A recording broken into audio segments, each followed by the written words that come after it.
Terima kasih Anda masih bersama kami di Sapa Indonesia Pagi. Saudara, Polresta Sorong Kota kembali berhasil menangkap 2 tahanan yang melarikan diri dari lapas kelas 2B Sorong pada Selasa kemarin. Hingga saat ini, saudara, sudah ada 11 tahanan yang berhasil kembali ditangkap. Dari 53 tahanan yang melarikan diri, hingga kini sudah ada 11 tahanan yang berhasil kembali ditangkap. 11 tahanan tersebut terdiri dari 8 tahanan kasus kriminal umum dan 3 tahanan kasus makar. Sementara tahanan lain yang melarikan diri masih dalam pengejaran polisi.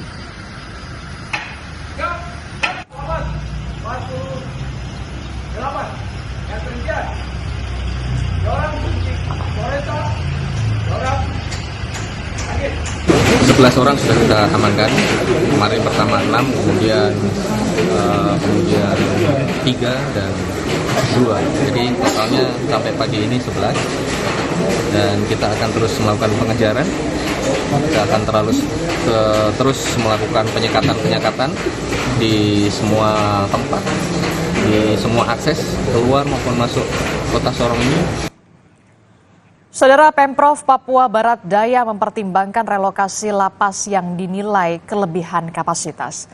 Penjabat Gubernur Papua Barat Daya melihat kondisi lapas pada Selasa pagi untuk melihat kondisi lapas setelah puluhan tahanan dan juga narapidana melarikan diri. PJ Gubernur memberikan arahan dan motivasi kepada warga binaan serta mengecek sarana dan juga prasarana yang masih belum memadai. Saat ini, saudara, pelayanan di lapas Sorong sudah kembali normal.